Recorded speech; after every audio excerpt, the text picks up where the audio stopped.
Hey there again guys, this is David working on the Dysphoria project, the Ballroom level in UDK.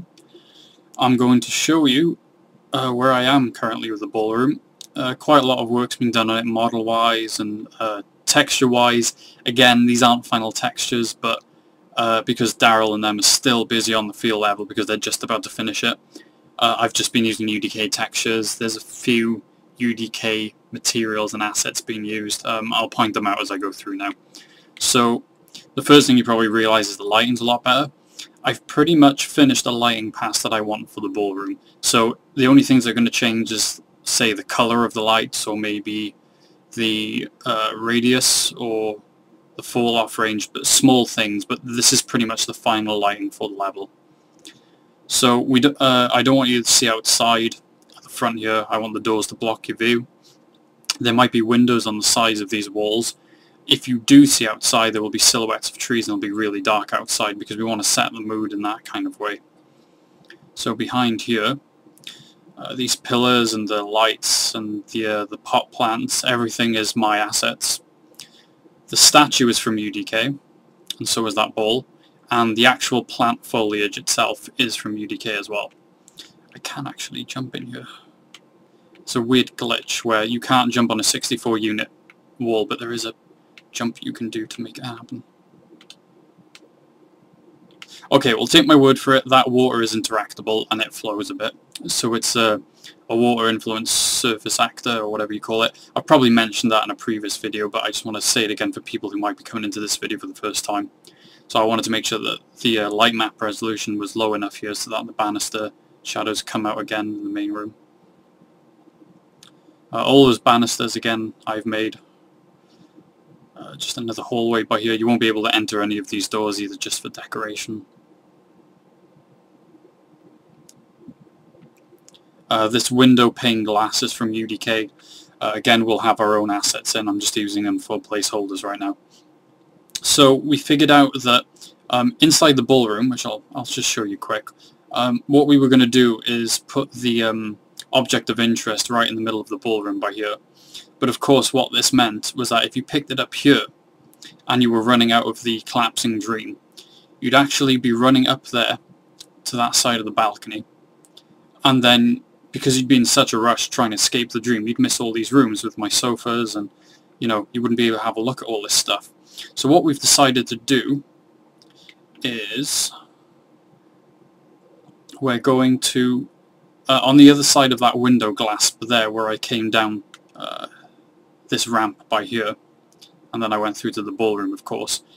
In that corner by there, we're going to place a few, I don't know what you'd call them, food tray trolley delivery things. Like the waiters in the Ballroom would go around with a trolley offering guests food and snacks and stuff.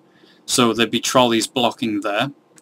This door would open when you walk down far enough down the hallway, and then you can come through here. So if you imagine me coming through the store by here, you'd come through the door, and then this would be a view of the Ballroom. So of course that left side will just be a dead end, but there'll probably be some decorations just to have a look at to stop you getting bored if you did go down there. But the idea is you'd come through here, you could see all this, and then there would be two doors down by here. This hallway will probably be removed, I would have thought, because there is no place for this hallway now.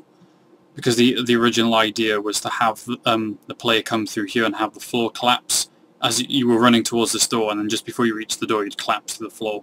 But because we've redesigned this bit now where you come through and where you run through, I think we're going to have that corridor removed so it mirrors that side. And the idea is you come from that door over there, around this balcony, through here. Now you can visit these rooms and you can, explore them and stuff and see what's inside them. And then when you come down here, remember that's blocked off so you wouldn't be able to come down here. And then you'd come from this side, and then you'd see the Ballroom. And the idea that we've got now is that the big chandelier that will be in the middle of this Ballroom will break and it'll swing down across by here and smash through the string quartet that we've got here. Or it'll probably be a string trio because that's the way the song's been written by a composer at the minute.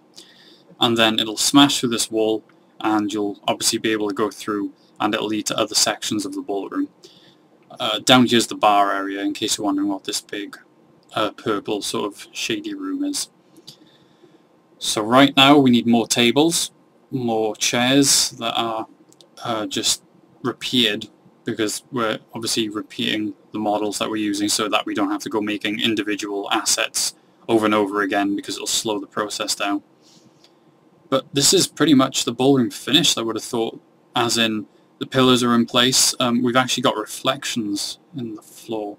I don't know if you can see them that well, but let me try and get to a dark area. There you go, you can see the reflections in the floor. And I'm actually cheating the reflections, because those reflections aren't a real part of the materials. What they are is the models duplicated and tilted upside down and placed underneath the floor, because this floor is actually semi-translucent, which means it's a little bit see-through. So in the light it looks completely matte, it looks like a completely solid material, but in the shadows there's actually reflections in there.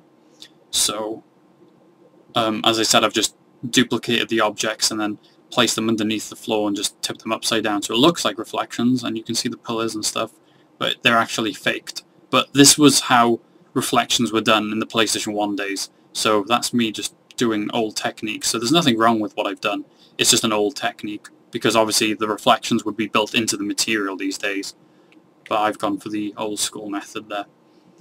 That's it. So I want to wrap up this video.